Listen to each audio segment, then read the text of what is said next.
Hello and welcome to another episode of the Trainer's Mail podcast. Welcome back. I am Blake Whiteman, joined again by my lovely co-hosts Mitch Nucky and Jordan Palmer. Hello. Today we're going to be looking at some of the results from the Champions League Fukuoka, however you say it, Japanese tournament. After about 11 attempts at it, I'm still not confident that I've got it right. I'm sure people will be like, that's not right in the... We've been sitting here for 16 hours trying to get this intro right. Just going round and round and round, being unable to pronounce Fukuoka. And that's how far we've gotten in that time.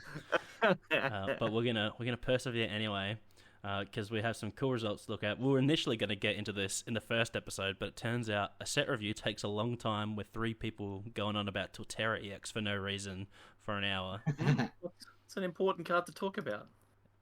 Yeah, it's going to win the next regionals. Let's not go as far as to say that it's going to win the next one. Give people some time, Jordan. Come on, give people some time to innovate, and then start winning. It won't win the IC. It'll win Perth regionals. Yeah, that's pretty reasonable. Yeah, because people won't be suspecting it then. They won't have teched for it. They'll take out their Radzards out of all their lists, and then Torterra's going to sweep in.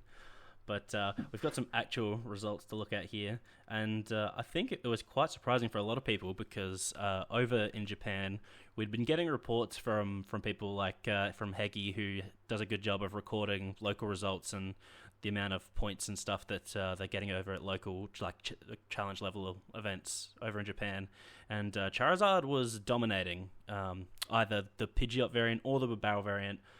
Both with different respective aspects, with the Prime Catcher in Pidgeot in the Barrel and the Maximum Belt in Pidgeot, but it wasn't even in the finals.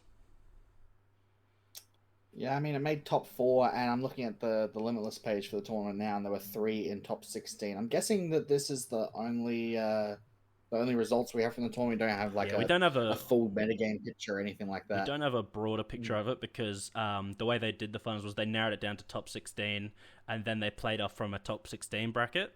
And then I think either once they got to top 8 or top 4, then they started playing best of 3, or they were playing best of 3 from top 16. But in any case, they started narrowing it down to like a final scenario from top 16 from what I got from the stream. But there's something that all these decks have in common, and that's that they all have a really strong game plan into Charizard, which is the most notable thing about this top 16.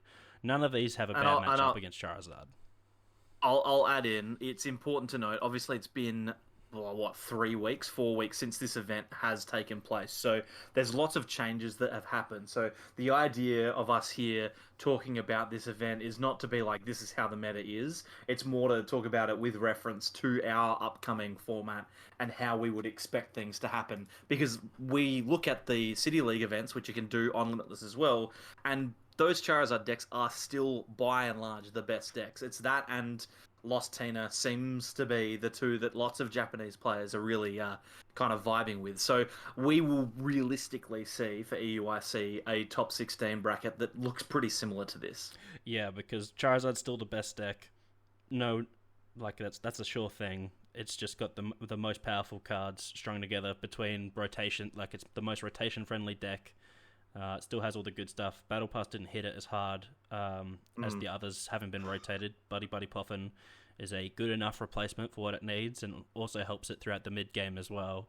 And the new A-Specs gave it a nice power boost in one direction or the other, whether helping it help out its early game against other EX decks like Chen Pao and stuff like that, get that 230 mark before your opponent's taking prize cards, or being more aggressive with the Prime Catcher and still being able to disrupt with stuff like Iono and still tutoring them out.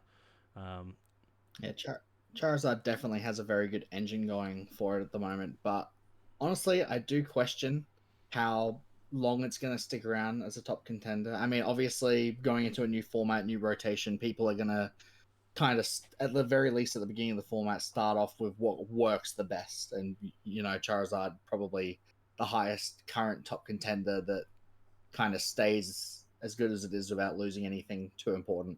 But, looking at all these other decks that have done well in Japan, Charizard has a lot of weaknesses that I feel like if it does, let's say we're going into EUIC, with Charizard being the number one deck to target. I don't think Charizard's going to stick around as being a top contender because it seems like there's a lot of pretty good answers to it that are, not necessarily like rogue decks, but like other really top contenders that are more than happy to hit Charizards all day.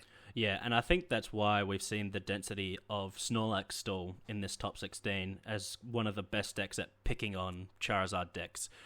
Even in post-rotation format, Charizard's still not playing a lot of switch-outs and still falls prey to block Snorlax a lot, with the Bravery Charm still being around and the Penny Loop and being able to fish out the switch cards with Misfortune Sisters and picking out the unfortunate Pokemon that can't attack with Erica's Invitation and stuff like that. Only really losing Echoing Horn and Battle Pass to hurt their game plan before rotation.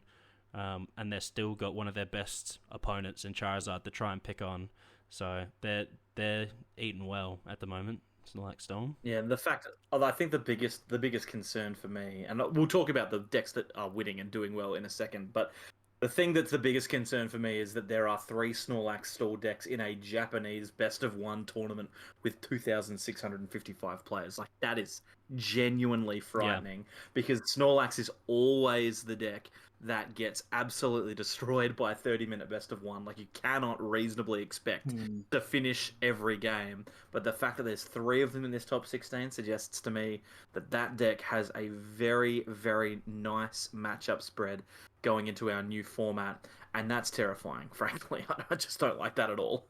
And is it actually that bad for 30-minute best-of-1? I think that typically these stall decks have struggled, at least in the Western world, with 75-minute best-of-3 because their general game plan of like winning the first game and then just stalling out a really long game too doesn't work for 75 minutes. But for 30-minute best-of-1, I don't actually know if it's that bad because I feel like you can probably finish a game in that time. I think that, but the thing is, if you pair up against Stall in Japan and you have no reason to try and finish the game, you can go all the way to your 30-minute timer, and then I'm not sure, but I'm 99% sure that there's no ties in Japan. It's just a double ties loss. Count as losses, so you're not encouraged to go for ties in Japan. Oh, I did not realize that worked. So what happens generally with these stall decks in Japan is the person that's playing against them will either have an out to beat them or will say, I'm going to try and take you down with me.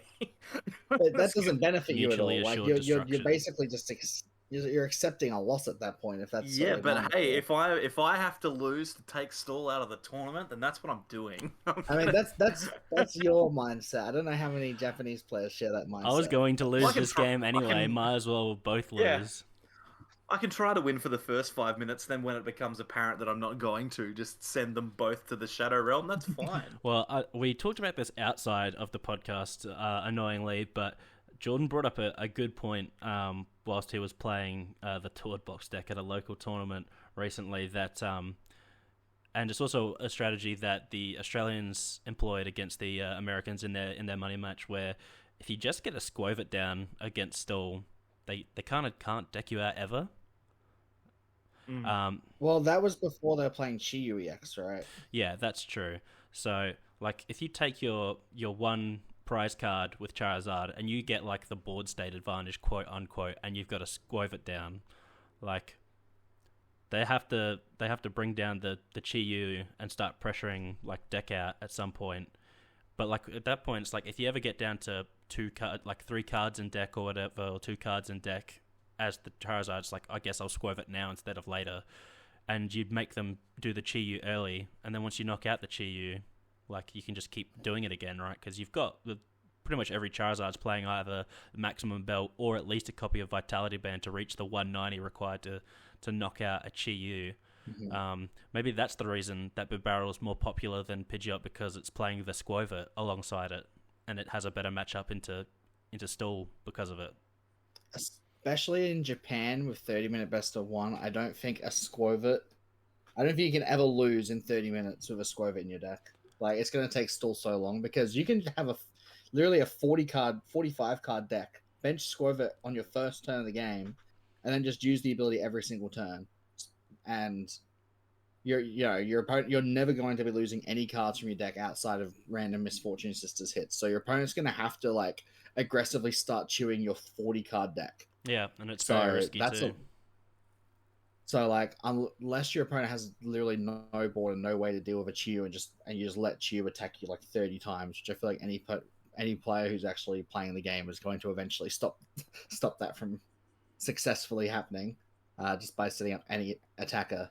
And then it's like, let's say even if you had to two-shot the Chew EX, like you're giving your opponent 2 prizes to mill, let's say 4 cards, and if they've got a 40-card deck, that's not going to win on its own. Yeah, that's true.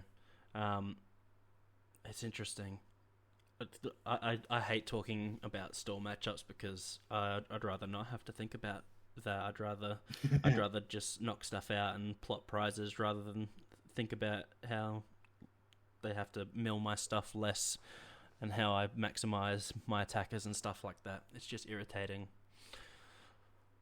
But we might get into looking at the top 16. We'll go from the 16th all the way up to number 1. Save the best for last, and we can skip over duplicates if they're not too different here. So we'll start with Nobuhiko Shimizu, who's playing a Lost Zone box deck, which is also surprising because a lot of people thought with Battle Pass rotating that these sorts of decks would fall out of favor. Because they were so reliant on getting down like a turn 1 Radiant Greninja. Battle Pass could also, if you started a couple of them, you could get the Cramorant down as well.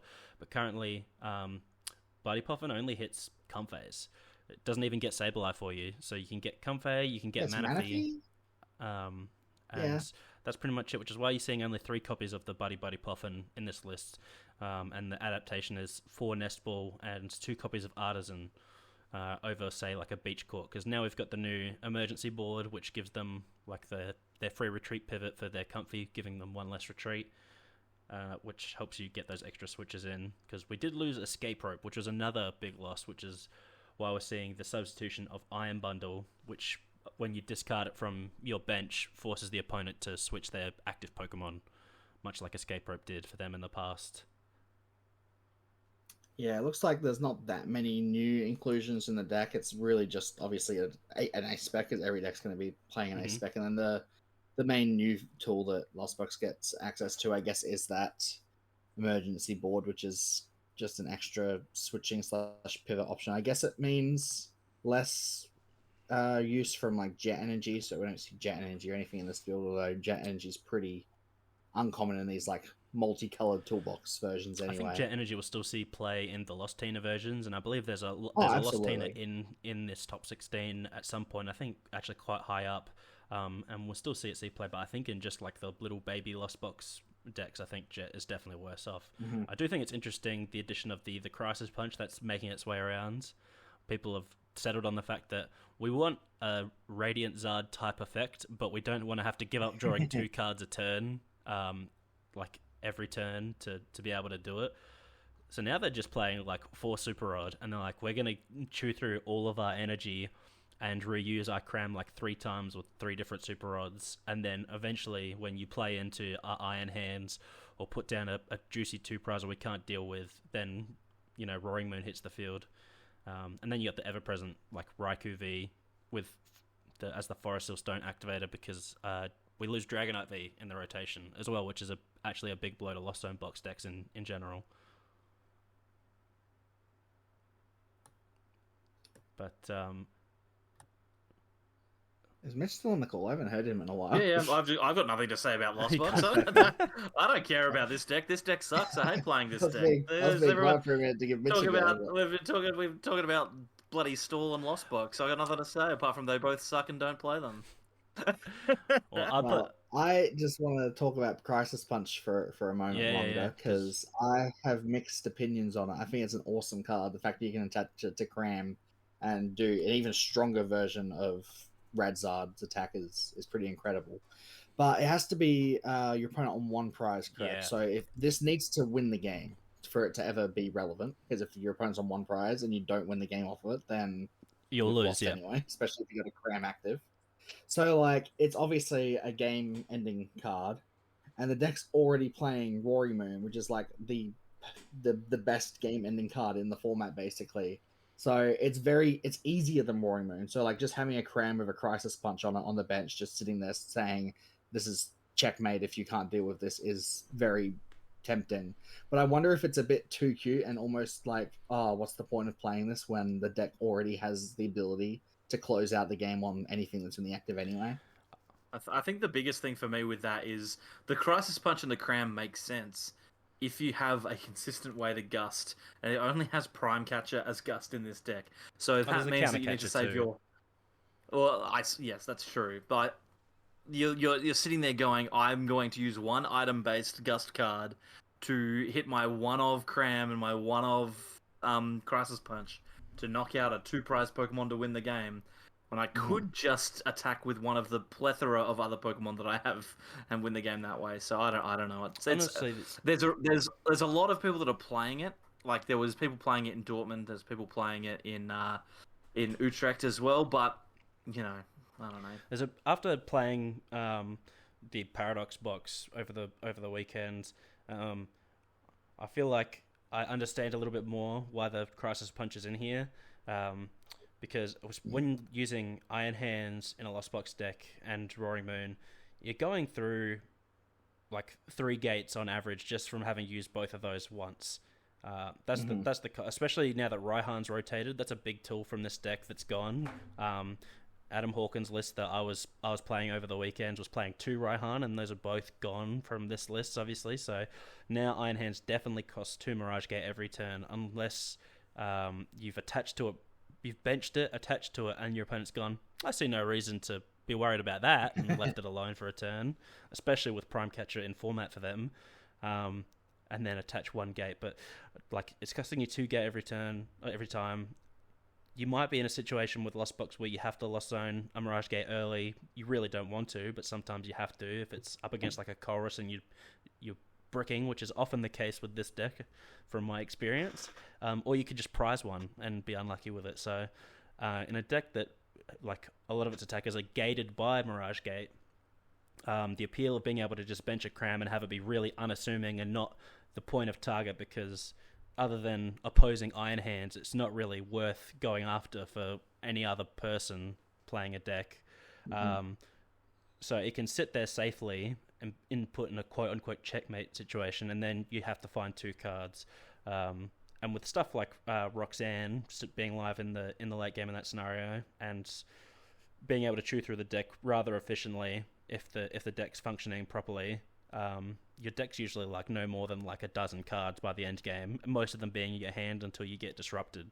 So as long as you can find your way into a Roxanne, I can't see any reason why you can't put that combo together pretty realistically. So I think it's a strong option, and I think it's pretty smart to be able to enable the strongest parts of both archetypes, and have them in a more consistent, like compatible box together.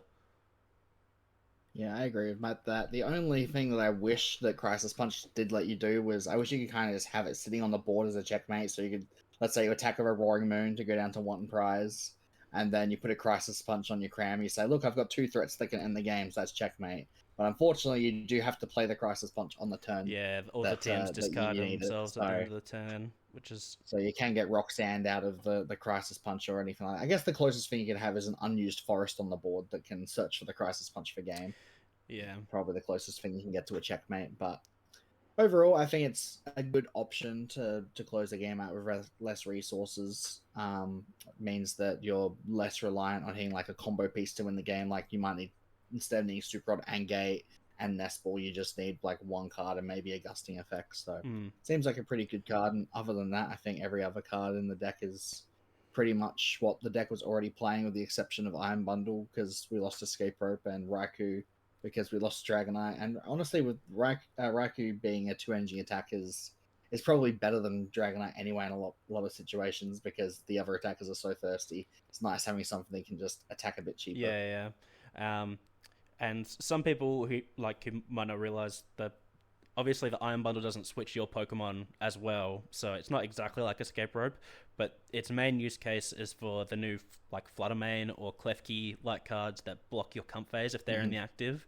So if they've only managed to get one down, the Iron Bundle can push them to the back without you having to play one of your precious Gust cards like Prime Catcher or Custom Catcher, considering this list plays no boss, and you have like 4 Nest Ball in the deck. It's much easier just to be able to bench the Iron Bundle and push them out that way, and then you can get back. Forcing them to put down 2 Flutter Mane is obviously really good. Which is, it's also great because they have the unfortunate downside of having only 90 HP, which puts them into Rad Greninja range. So if they want to play around Iron Bundle, they play into Radiant Greninja, which is a great thing. So then they have to also play down a Manaphy. So you really make them play like 2 extra cards by showing off the Iron Bundle. But overall, it's a really cool list. I like the addition of Roxanne. There was something I really disliked not having access to in that list was Hand Disruption. I think it's definitely was in the past more of a deck where you played from in front and tried to finish off games quickly. But in this one, there's definitely a bit more of a balance going on, and I do like balance in my decks. Yeah, and Roxanne's just a good late game draw supporter to hit what you need. Let alone, not even always using it as a disruption card, but just a late game draw 6 is pretty good. Yeah, we'll move on to our number 15, Shuhei Oka. We can get Mitch into the conversation a bit more. He's played some Charizard in his time, I believe. I've played with and against Arceus Duraludon. I know how this deck works. Yep, and this is actually one of the more interesting lists because it's one of the few Charizard lists that's not playing either Maximum Belt or Prime Catcher. It's playing Hero's Cape to make the biggest Charizard you've ever seen. Yes, very, very interesting choice. I don't know that I would make this choice because I'm an aggressive boy rather than a defensive one. It's really hard for me to justify using a passive tool as my one copy of a choice, an A spec. But it definitely works, and the best thing about it is it can really buff up the 2 prize Pokemon that sit on your bench as well. So Rotom and Lumineon might not necessarily be liabilities in this deck because you could throw those on there if you want them. So I don't mind that. But I do like Charizard in this format. It's got multiple different variants that you can play. You can play Pidgeot or Barrel. This one's going with the 2/2 Pidgeot line, which is super, super strong. The Puffin doesn't change your game plan realistically. You've got the new Charmeleon, which is neat, but most importantly, you don't care about paths, so you've got a huge amount of stadium slots that could potentially open up for you because you don't need to be actively trying to remove Giratina's paths anymore. So that's super, super nice. Just super linear, super easy, hit really hard, win the game, go have your lunch break. Nicely done. That is very fair. It's also nice that it's not even just that like the stadium choice freed up. You just have to play less stadium outs now. Every deck that hated path gets to play less Lost Vacuum, less stadiums, and be greedier with their other counts, which is nice because as far as I know, there's not too many disruptive supporters at the moment that you have to be wary of. At this point, it's trying to just deny your opponent a positive resource like a Pokestop or an Artisan, to deny them extra resources, or like a Beach Court, those positive ones that they get infinite use out of and generate value over the course of a game. Whereas here, like, you've got matchup specific ones like Lost City dealing with tech attackers like Iron Leaves, which is a new great counter to Charizard. If Arctinian's only playing one, you deal with it once with like a Radiant Charizard and then you don't have to worry about it again. And then you've got like your Collapse Stadium to get rid of your Rotom V or Lumineon V once you've used it, just to make sure you've got no more liabilities, which is another great option for the deck. Yeah, but one thing that you just mentioned is the decline, at least a little bit, of Lost Vacuum. Path was the primary reason that card was being put into people's decks a lot of the time. Not necessarily for every deck, but for a lot of decks, that was the main purpose of that card. So Path going away means that cheeky ace spec is actually probably more likely to stay in play. And another card you just mentioned, Iron Leaves, being one of Charizard's weaknesses. Correct me if I'm wrong. I don't think that it actually kills a Charizard with the tool on it. Yeah, no, don't think it only does 360 damage with weakness. So unless that Iron Leaves is part of a future box deck with a bunch of Iron Crowns down boosting its damage, or a random Maximum Belt attached to it, it's not getting up to 430, which is quite sad. The classic is you also need 2 modifiers to get that Iron Leaves to actually knock out a Charizard with this cape on it. So Yeah. probably useful, but hey, each to their own, I suppose.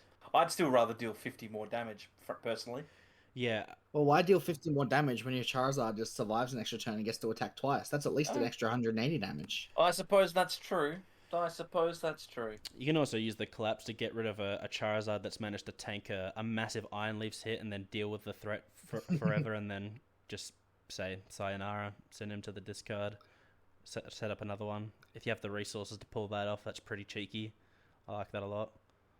Yeah, that is one of the biggest weaknesses in not even this card, but just in the history of the TCG. Any tool card that has increased your HP has always been a risk when there are tool removing cards in the format that your opponent can take a mid-turn knockout by removing the tool and taking a knockout on a Pokemon that's taken more than the regular amount of damage needs to knock it out. And generally, that's actually even active buff for your opponent being able to choose to not knock you out and knock you out in the middle of their turn as opposed to at the end of their turn. Actually just gives them more lines and more options to win the game. So it can definitely backfire. So you kind of need to be a bit careful with it if you're planning on leaving the Charizard in play and not picking it up with a collapsed stadium. There's no Turo in it or anything in this specific list. So most of the time, a damaged Charizard with 400 damage is going to stay on the board and potentially be susceptible to a lost vacuum knockout. It also seems to go against like the whole game plan of Charizard in general, which is until they're the last two, you don't really mind if your opponent takes a couple prizes here or there because it just buffs your damage for the rest of the game. Especially with cards like Defiance Band in the deck and a heavy count of Iono and a copy of Roxanne. You kind of want your Charizards to get knocked out after they've taken two prize cards. Just not the last one.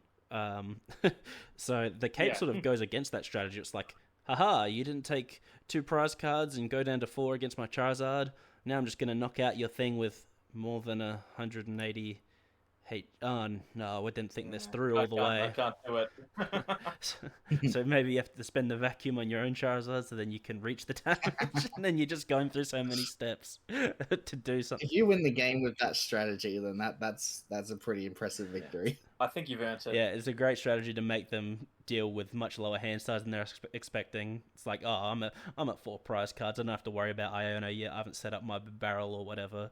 And then you vacuum your own use cape. It to trigger Roxanne. Yeah, use it to trigger Roxanne or Iono, and then just blow it up out of nowhere. Make them take those extra prize cards and then not draw for the rest of the game. But I do have a question for you guys about something I've noticed in this list, and I think it makes sense, but we're seeing this go back to 4 copies of the original 60 HP Charmander from Obsidian Flames. I don't think we've seen that since, was it the 151 set that brought out the new Charmander? We haven't seen people playing 4 copies of this one for a long time now. Yeah, I think we had a 70 HP Charmander option, but with the Paldean, the 151 set Charmander, that became the main go-to one, and this Heat Tackle Charmander was like your one-off Charmander to deal with a Roaring Moon that's used Frenzied Gouging if they didn't have a tool on them. Or if they did and you had access to Lost Vacuum or something like that. So it had a lot of use cases, but it was more susceptible to things like Lost Mine and stuff like that. So maybe it's more of a sign of Heat Tackle is more often. But we see Jirachi. Jirachi's been in almost every Charizard list for the last 3 months, and yet people have stayed with the 70 HP Charmander despite playing Jirachi in their deck. So I wonder, is that almost just an oversight of Charizard players for the last few months, just sticking with the 70 HP Charmander because that's what they're comfortable with? Because I feel like if you're playing Jirachi, you may as well just play the 60 HP one. It seems better. I will say something that might be a little bit controversial here, but I think that it's probably accurate in some cases. 99% of the time, it literally doesn't matter, right? You could play a Charmander that has 10 HP, and it literally would make no difference. I think the reason that people play all of the different types of Charmander is because they think that they're being smart, when in reality, the use cases of these little Charmanders are so niche. Especially the one that does 40 damage for 2 fire. I think that's the biggest... It never comes. What are you going to buy a promo so that you can go and use you do 40 damage instead of 30. Are you kidding? Like, when is this happening? It's like, I'm sure there's hundreds and hundreds of situations where Mitch, people. let me just adjust my glasses here. I don't wear glasses. But when Shining Arcana counter catches my Pidgeot EX, they only put 5 damage counters on themselves when they attach reversal energy. So the Shining Arcana has 100 HP left and not 120. So I actually need to deal 40 damage and not 30 to take the knockout with a one prizer. So it's actually quite necessary to be playing the one that does 40 damage. Yeah, that's true. That's true. I'd rather put a Vitality Band on my Charmander. I'd rather evolve into a Charizard. Just kill him. It doesn't matter. Vitality is actually too important a resource to be able to burn on just one Shiny Arcana because they can recycle it over the course of the entire game, but we can't recycle Vitality Bands. Well, I would argue then that Barrel's actually a more efficient attacker in Charizard because it does 100, so should be using that. There you go. There's my answer. But this just might be the specific list that's doing that. It might not be indicative of all of the different Charizard lists, as we've got a couple here. But we're moving on to one of the most exciting lists in the top 16, something that ignited the passion of a lot of people theory crafting, at least in the Western world, because we've had something very similar to this in the past. If you're a student of history, then a lot of concepts that are coming up in this set remind you a lot of the time of the Team Plasma era. In the black and white set towards the end there, we got the Plasma Pokemon, and then all of their damage was amped by Deoxys EXs. A lot of similar Pokemon, and Iron Hands is very similar to Luigi EX from that time. And now that we have the equivalent of the Deoxys back, and the Thundurus in the form of the Miraidon, even though it's been insanely power creeps by being a one prizer that actually accelerates from deck instead of discard, and it's 2 and not 1, we have this very exciting Turbo Hands list that just goes ham as quick as possible. Yeah, this deck is very scary, I think. A lot of people, including myself, think it's a little bit just, a bit basic, a bit too vanilla, too linear. That's the word I'm looking for. Yep.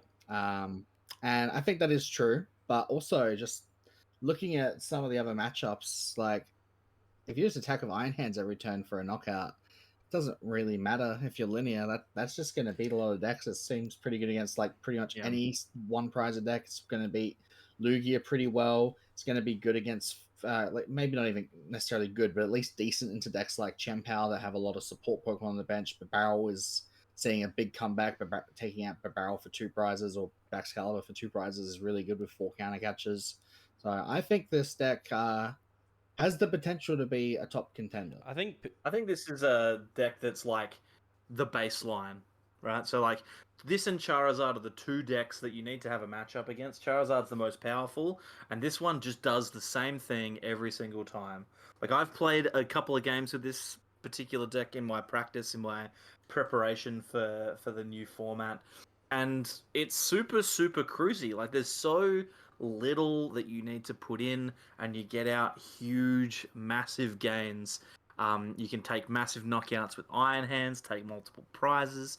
Your Miraidon is so consistent in setting up energy. This particular list, I'm not 100% convinced on, because it's got the awkward A-spec random future tool, whatever it does, but there's definitely room in the format for this deck. And if you're playing pretty much anything that has an evolving basic in it, then you need to be concerned, because Iron Hands can just come out, take 2 prizes on your turn 1. It can happen really easily because you're playing so many lightning energy. Yeah, I keep seeing it's sort of a habit in the player base lately, which I can talk about because I have a lot of bad things to say about things like Snorlax still and stuff like that. But people tend to use the phrase linear almost like a slur, as if it's like indicative of a bad thing, that it's actually not good because it's linear. But just because it's simple doesn't mean it isn't strong. This thing is crazy strong. I was using the PTCG sim last night to play some games against myself against the Ancient Box, which I thought actually might be an interesting matchup because they can play like Slitherwings and take 1-hit knockouts on Iron Hands, and the bigger ones like the Baby Roaring Moon and the Baby Koraidon get up to 200 HP, and it's not like they can reach that, right? But they can like 3 crowns and a future booster, and then they still just take 2 prize cards on your 1 prizer. And like this just clean swept it. Like I had the Ancient Box popping off like multiple turns in a row with its new A-Spec drawing tons of cards. And I will say that's the only complaint I have about this list, is that this A-Spec doesn't seem to do too much, because without energy switches, it's like kind of awkward to make it pay off as big as you want it to. Do you have to attach an energy to each Pokemon, or is it up to the number that you want to attach to? You just get to attach one to each of your future Pokemon for however many you have. So, but like, if I have 6 energy in the bin, do I have to put them on the crowns? I mean, I'm not certain. I haven't seen the English translation yet, but I don't think it's an issue, because you don't have a way to recover lightning energy into the deck anyway. So if they're not in there, it doesn't really matter. They might as well be on the board. Can someone quickly remind me what Morty does? Morty is the baby, or like the smaller Zinnia, where you discard one and then draw off a bench size, which is nice. Just to like maintain a strong hands, because this deck just does what it wants every turn, which is attack with an Iron Hands that does way too much damage and takes way too many prize cards. There are multiple times where I got down to 1 prize card, and then I was like, oh no, the ancient box, it took out one of my crowns, and then it field blowered my future booster energy, so now I can't use Ampy very much to take 2 prize cards, but Arm Press still does 160 base, so I don't need I just need two crowns down, and I do 200, so... I'm a huge fan of Gift Energy as well. That is such a cool card, because this is a bit of a lackluster engine. It's, kind of one of the old 2014 decks where it's just... lackluster engine. That's such a generous way to describe 4 research, 4 oven, 3 Iono. It's actually one of the more impressive engines in terms of supporter size in the actual format, which is hilarious. Yeah. This is a 2014 deck playing in 2024. It's got all these great supporters, but it doesn't have any on-board abilities for consistency, or you can't Ultra Ball or Nest Ball for a Pokemon that'll get you out of a bad hand. There's not even a Radiant Greninja in this deck. Yeah, there's no Radiant Pokemon at all. And the funny thing is, like, it's almost like Lugia was at its peak, where it's like, I have to deal with this Iron Hands, but it has a Gift Energy on it, and I need to disrupt their hands, and I can't do both those at the same time. So if this deck becomes a problem, like, Temple of Sinnoh has to come back in so many decks, because Temple of Sinnoh is looking good. It's so problematic, like, because there were just turns where I was just sitting there with like 2 powered up Iron Hands and 3 crowns on the bench, and I have like 3 researchers, 2 Arvins, like a couple Techno Radars, and 3 counter catchers that aren't active because I'm winning so much. And I'm just like, I think I'm just good. I think I'm just going to hold the hands. Like, do I research to draw like 7 of my last 13 cards because I can, and so I don't get Ionoed into more of my researches and Arvins in the late game? Like, it's going to matter. Do I research now so that I can draw into 2 of my 3 remaining research? Like, we're going to do some more testing coming up, but the only thing so far from my initial, like, insights on this deck is, how did they stop this man? Like, what did they do? I can 100% tell you, like, this deck, for all of its strength, if you do hit an Iono in the late game and it sticks, that can just be it. Like, if you're playing against Charizard, for example, and they Iono you late, then it can just be that you've got no way to deal with it. And that is the risk that you take with a deck like this that is so simple. It's playing 4 copies of all of these really, really good cards, but there isn't a way to draw cards when you get Iono to 2 or to 1. So you need to just kind of hope that you've got what you rip need. A research off the top. Yeah, and sometimes it happens and sometimes it doesn't. I think that that's the deck's biggest weakness. And in the games that I've played, every time I've been able to draw cards, I've usually done pretty well. But if I don't draw, you know, arm pressing's great, but 160 when you could be taking a knockout is not super good. Yeah, and it's also... Sorry, you go, Blake. I would like to see decks start to include like at least 1 copy of like either Luminous or Psychic Energy in the list, because other than that, I feel like Stores seems like it would be a bad matchup for this deck, because like Crowns obviously isn't as a powerful as attacker as Iron Hands. Iron Hands can chew through Snorlaxes left and right with some damage amp, but you really don't want to give that to them.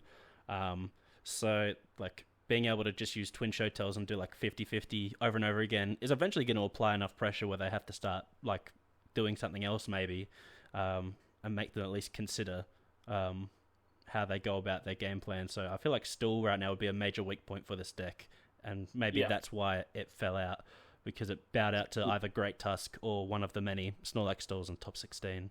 Yeah, just chuck in one mini, or you've got 16 switch cards then. Yeah, because looking at this specific list, the only retreating option the deck has is the Future Booster Energy Capsule, effectively working as a float stone, which doesn't work if your opponent has a Snorlax active. Literally, if a Snorlax comes active while an Iron Crown is active, the game has ended. That's over. You can never attack again unless you're playing one of the energies to power up Iron Crown, which most of the list, it seems, do not play. So this one doesn't have Prime Catcher, so you don't even have a single switching card to get out of it. Yeah, I would love to see Prime Catcher in over this A spec because the use case seems really limited to me. Obviously, I haven't played around like specifically using it as an out, but like I would love to see it be a more proactive A spec rather than this one. Yeah, especially because it's so aggressive. I think that there's definitely better choices. There's definitely better choices for this specific deck. But we definitely have to reiterate, like, obviously, this is still, like, even though this was a big tournament, this was still very early on in the meta for this, which is why we're seeing, like, these aren't refined lists by any stage. Like, this is like the first few weeks of the tournament since they become legal. Like, it's not been long for them since they've rotated and had access to these cards. So, the fact that this list is made in general is impressive. And it's interesting because, like, the things that we've been talking about have been rectified in newer versions of this particular deck. So you might be able to check these out yourself. I don't know if Blake can have them up on the screen. But, like, the A-spec does change. You've got Prime Catcher as your option. There's no draw cards. Well, people are starting to play EUIC now so that they can draw extras. They're like cutting down on an Iron Hands. There's also people being a bit concerned, like, oh, how am I going to do with other Iron Hands? Well, they're playing the bloody Iron Boulder. the future Donphan as well. That. So, like, there's the option. There's Iron Bundles, there's switch outs. There's all sorts of things that people are playing to try and mitigate some of those weaknesses. So there's definitely a lot to be said for this deck, and I think that there's plenty of room for it to be innovated. But at its core, it will remain TDK or Turbo Lugia, whichever one you prefer. Turbo Luigi, absolutely. We're going to move on from now, from over to another Charizard. Let's see what we got over here. This could be a very quick one. Three Charmanders! There's three different ones! There is three different Charmanders. We have come across one of Mitch's favourite people, which are the guys who pretend that the Charmanders matter. And they do have use cases. They're just very rare. I would say there's 100% a difference between this specific deck and the deck that I would play, in that my deck list would take 3 lines less to write. One Charmander. Sorry, 2 lines less. My apologies. There's another interesting thing here about this, is that this is a big barrel list, but it's also playing no copies of TM Evo at all. It's playing a 3/3 barrel line and 1 Charmeleon and 3 rare candy. 3/3 barrels insane. Like I love it, but like it's a count that we've haven't seen at all in our current meta. This is something that I've seen a fair bit in Japanese versions of Chien-Pao as well, which I don't think actually did too well in this tournament, so we won't talk about it too much today, but it's definitely out and about. But people are playing higher counts of barrel because that card is so good. Like, I originally envisaged Charizard as a barrel deck, but the thing that's pushed it over the line is not the TM evolution, which is what I thought was going to be the thing, but instead it's Codebreaker's solution, or Cypher Maniac's cryptocurrency make big Dogecoin money, right? Yeah, that crypto card, bro. Yeah. That card, Mallow, is the card that really pushes Babarrel over the edge. So you don't actually care if you evolve or not, because if you have a Babarrel and that supporter in your hand, then you have anything that you want from your deck. Like a Prime Catcher. So why would I play Pidgeot and search 1 card like a big idiot when I could search for 2? That's like one but double. Pretty good logic. Yeah, and I can also use another Babarrel, right? I don't have to limit myself to 1 Pidgeot per turn. I can Babarrel for the exact cards that I need to set up my Charizard and another Babarrel and then draw more cards. That seems pretty good to me. And I know you're thinking, but then I don't get to play Pidgeot. Well, luckily, Yamada Keishi has thought of everything. They're playing a Pidgeot V as another activation for their Forest Stone. This deck's so good, it doesn't even need the backup plan of Rotom V, which is an interesting take on these decks. They go for Pidgeot over Rotom, or at least this one has. Well, I mean, Rotom's the reason that Rotom is good, in my opinion, is because it lets you get into the combo pieces earlier. But if you're playing If you're playing the Code Breaker, then you don't care about getting the combo pieces earlier because you just search for them and you put them You on top of are your the deck. combo. Yeah, exactly. Like, I don't need to draw 3 cards and hope that I don't get Ionoed. I'll just draw them. Like, it's not a problem. All I need is one Ultra Ball and that supporter, and I'm doing everything that I need to do. Now, you'll obviously be in trouble if you don't hit those, but you've got so many different ways to potentially find the cards you need. Like, I can Code Breaker into Squovit into the barrel, right? To draw even more cards. I can Forest Sealstone. I can Arven for half of these things as well. I think that particular kind of combination of cards is what makes Barrel a better option for Charizard. And the big thing that I think will push Barrel over the edge is, ironically, the fact that Iron Hands is around means that Barrel is better because you give up 2 prizes instead of 3. Which is crazy, I mean, right? Because it's still susceptible to Iron Hands, but less susceptible at the same time. Well, yeah, it's susceptible to it, but I give up 2 prizes instead, so whatever, doesn't matter. I'll make him play a fair game. I hope that you don't need to use Luminion to get that Mallow that you were just raving about then, because Luminion will give 3 prizes to a 9 hands as well. Here's the thing, Jordan. I can Luminion for the Code Breaker, and then the Code Breaker gets me the Collapsed Stadium to get rid of the Luminion. I don't know what you're worried about. That is 2 for the price of 1. But yeah, other than that, it looks like most of the other counts in the deck, besides the Code Breaker and the Barrel over Pidgeot, are pretty similar. Notably, there's no Jirachi, which is often a thing that's good for protecting the barrel, but I guess if you have multiple barrels in play, you don't really care. Yeah, if you always have 2, you don't care about one going down. Yeah, I guess the only other thing I just want to quickly mention with this list before we move on is Iron Bundle. Not a card that I'm used to seeing in Charizard. What's your take on that? Well, we actually covered it in the first episode of the pod, but you can't just evolve into a Charizard on the active while there's a Flutter Mane there too, and that's a very popular card even in other Charizard lists. So I think Iron Bundle's there for much the same reason. You don't want to have to burn a boss or a Prime Catcher to get that out of the active. Because this doesn't get to play the Pidgeot with the free retreat option. So you don't have a pivot in this deck. You play a Switch and a Prime Catcher. So what goes in the active kind of matters. And it's unless you're planning to use the Prime Catcher to Gust, it's probably going to be the Charizard or the thing that's about to evolve into Charizard that turn. So it makes sense to me. I think it's just got... like obviously you can even do something where... like there might be some cases where you have to Iron Bundle first to like activate Prime Catcher as an option for yourself for one reason or another. Oh, yeah. That's by cool. pushing it down to the bench. Like maybe you have to deactivate something that has like a defensive ability. Like for example, the second place deck of this tournament, Vulpix, right? The Snow Mirage attack prevents it from Pokemon with abilities, but you can Iron Bundle it to the bench and then use Prime Catcher to bring it back up, and then Charizard can hit it because its effect has been wiped off by going to the bench. Can you use the same Iron Bundle ability twice in a row if you can get it back again? I see no reason why not. It's the same. It'd be the same ruling as Pidgeot V, right? Because you can activate Vanishing Wings twice in a row if you can get it out twice in the same turn. That'd be pretty cool. Unless it specifically says that you can only do this once. No, you can do it as many times as you like. As many Iron Bundles as you have. Even if it says once during your turn, the effect goes away once the Pokemon leaves the board. Yeah. So that's a cool niche play. If your opponent has like a Vulpix and one other Pokemon in play, you can just double bundle them. Yeah, and it seemed to be a popular enough strategy if one of them managed to make it all the way up into the finals. But it's a very cool list. I'm excited by this one. I really like Codebreaker's Cypher analysis crypto thing. I'll never get this right on the first go because it's changed names too many times. It was impossible to find in Limitless Proxy tool because I couldn't figure out what they would have guessed this thing's English name was. So I ended up just printing out Mallows because I knew how to spell Mallow and what it was in English. We'll move up to one of my favorites, a deck that, funnily enough, I'm excited about, even though I hate Snorlax, which is Great Tusk.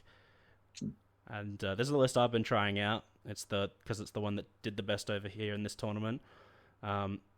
It's got the very interesting new tech of even amongst the basic Great Tusk decks that were coming out early in the format, because if you lead with a Pidgeot, a Radiant Greninja, or a Mimikyu, it's kind of awkward to get out of the active on the first turn and still declare ground collapse. So by playing the Comfey, you actually enable, like, it makes sense to actually play 2 copies of the emergency board for you in the deck and have it be a pivot after a Great Tusk goes down to draw extra cards each turn, which is great.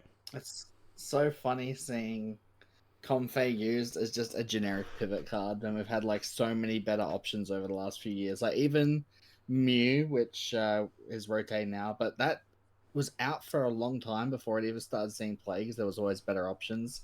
And then Mew kind of became the new default pivot card, and now even that's gone, and it's gone down to Comfey being the best generic pivot card just to promote and look at 2 cards and pick one. It's not that amazing, but it's pretty good. And the way this engine works, using Sada, draw 3 cards, and what's the other one called? Explorer's Guidance. Hapu. Yeah, so that card, you get through your deck very quickly, and obviously you're never in danger of decking out theoretically due to Pidgeot V. But Comfey just helps you get to that low deck size even faster. So it definitely complements the deck. It's not like a wasted ability. I think the biggest thing for me is that it gets you closer to double turbo energy, because that's usually the thing that you're going to miss. If this deck's not doing well, it's normally not because it's not hit a supporter, it's because it's missed the energy. So Comfey gives you that little bit of assurance that you're going to get there, but the rest of the deck is designed to get you into an attack anyway. So it's just a nice little bonus, especially in matchups where you can hold it there. Yeah, because like you're going second on your first turn. I think that's the plan, because it mills as quickly as possible before your opponent gets to evolve. You can mill 4 cards before like a rare candy deck gets to have a turn, and maybe you mill a couple of them and make it a bit harder for them. So you want to go second, going first on your first turn. And Explorer's Guidance is the best go-to, because you need to have a pretty solid opening hand to be able to pull off a turn 1 Sada. You need to have like Lead, Radiant Greninja, or a couple Nest Balls, and then have like a few Earthen Vessels to activate the manual attach to get the concealed cards, and the manual attach, and then the Sada onto the Great Tusk. It's a whole lot. There's Trekking Shoes RNG as well. That too, but also less likely. But Explorer's Guidance is great for those first couple of turns, because it has the great effect of being able to find the double turbo from amongst those top 6 cards to make it easier to get that first attack off, and also enable the subsequent attacks to come through more consistently by ditching those energy whilst you're looking for the double turbo and activating your Sadas along the way. And then from there, all you're trying to do is get down a Great Tusk every turn, put on a tool that gives it more HP than your opponent can hopefully deal with in a turn, and then you declare Ground Collapse about 6 to 9 times to hopefully run them out of cards before they take all of their prize cards. Yeah, makes sense. A few of the interesting cards in this list is the Psychic Energies that allow you to attack with Mimikyu, which is pretty cute. I don't know how much that matters, because I feel like the Mimikyu being active in itself, even if it's not attacking, is still doing its job of buying time. But it's still good to put on pressure and have an alternate win con if your opponent has like a Squavit or something that's preventing them from being decked. There's that, out. but no, it doesn't work against Great Tusk. I think that the great thing about the Psychic Energy is that if you've promoted Mimikyu against a deck that either has a tough time making a non-EX attacker, it's going to take them time to piece that together, and you're going to be behind all the time with Great Tusk. So if you just like attach a Fighting Energy on the first turn, it's like, oh cool, they're just putting one on there to retreat. I'm going to bench a Charmander, attach an energy to it, and pass, and then I can evolve into the Charmeleon and start putting some pressure on that Mimikyu. You can attach the Psychic and then counter-catcher the Charmander and knock it out in one go, because all of those guys that are evolving up into the threats that are going to try and deal with the Mimikyu can start from that 70 HP range which it hits. So you can actually take care of its own threats by including these Psychic Energies as well. That's pretty great. And with the Bravery Charm, which is not super obvious at first, you'd think it would just play Ancient Booster Energy Capture, but the Bravery Charm being able to be used on Mimikyu or Great Tusk, or even Red Greninja if you really want to, means that a lot of the low HP, like evolving basics, like Charmeleon and stuff, they can do like 70 to 90, but not necessarily 120. Yeah. With it. Yeah, if only there was a Charmander we could add to our Charmander decks that did 120 for one. That would be worth That'd be great. Yeah, the rest of them are just ultimately useless. Yeah, but I think that's why you see like the addition of like Eri, because like if you've got a Mimikyu in the active, it's a turn we actually for once don't have to play an ancient supporter, so that would be the turn where you'd weave that in, and maybe you can take out some switches or some super rods and stuff like that to try and prevent them from decking out, and they're the ones you were able to not able to hit with your ground collapse earlier on in the game that they were able to fish out beforehand, which is really strong. Overall, I think the critical thing.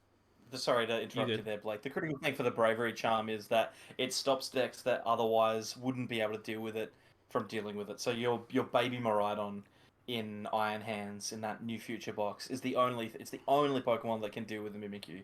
It can't knock it out in one hit. There's so many decks like Chen Pao really struggles to get into a basic attacker that can get into it apart from Baxcalibur. And even if they do get Baxcalibur in play, they can't get through a Mimikyu that has the ultimate mega Hero's Cape. Base spec Hero's Cape on it. And even then, if they do get through your Mimikyu, you're into a 140 HP Tusk that can't be killed by that Baxcalibur anyway. So it puts so much pressure on your opponent, even in ways that you wouldn't consider, because they then have to commit resources to attackers that they can't or won't want to use in the rest of the game. And you made a point earlier, Jordan, about how with Path gone, vacuums are seeing less play.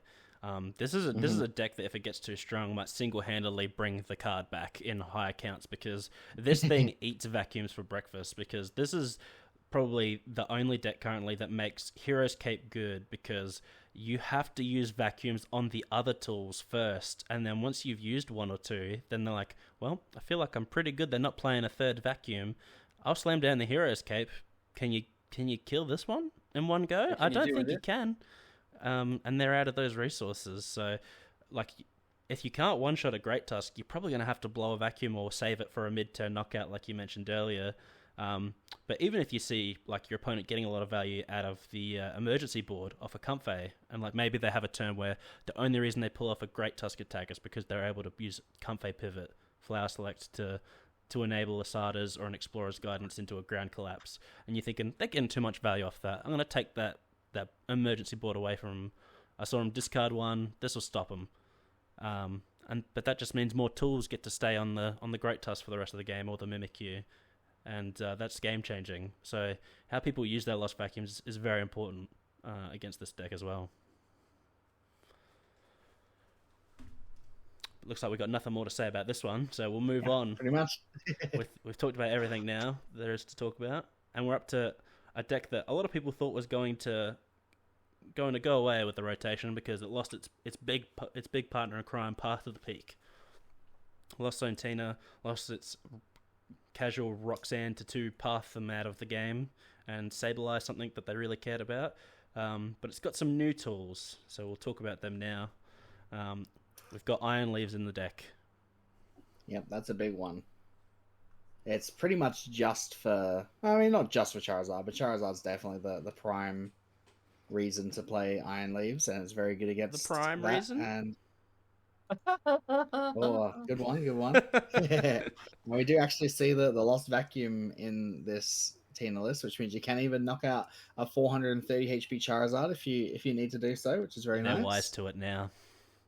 And they're on the ball. I highly doubt that's the reason they're playing the Lost Vacuum, but hey, it's a nice little thing to have. There's also the Forest Seal Stone, which is a very weird card to see. It's very interesting. Lost Tina, but I guess with Mist Energy around, Lost Requiem isn't quite as strong as it used to be. Although I do think that moving forward, we are going to see a rise in Temple of Sinnoh, so we might be seeing Forest Seal Stone cutting back for cards like Temple in the future. But for now, Forest is a good card. It's never a bad card. So it's just a huge consistency boost if you're able to get away with it. I think that's the thing that's really funny is that you'd think in a set that contains Mist Energy, you'll be like, well, I can't play Path anymore. Might as well just replace a couple of those copies of 3 or 4 copies of Path with a couple Temple of Sinnoh. But they've seen the need to add additional support in other means with stuff like Forest Seal for early consistency.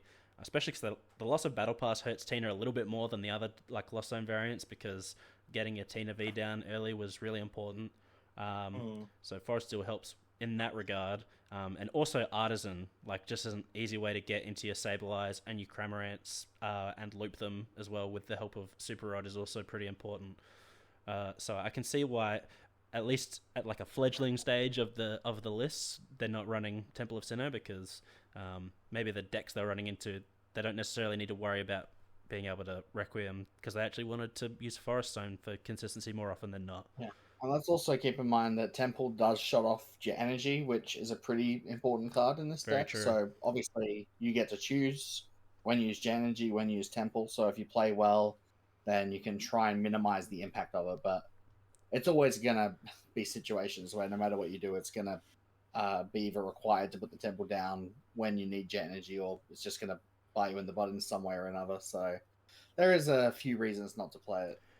Yeah, I think the biggest thing for Giratina is that it's just going to be that little bit less consistent in the early game, which means that because it's lost some of its strength, it's going to ultimately find itself in a lower kind of rank at some point. So it won't be like that S tier top deck that we've been seeing at the moment, but it's definitely still powerful enough to be around.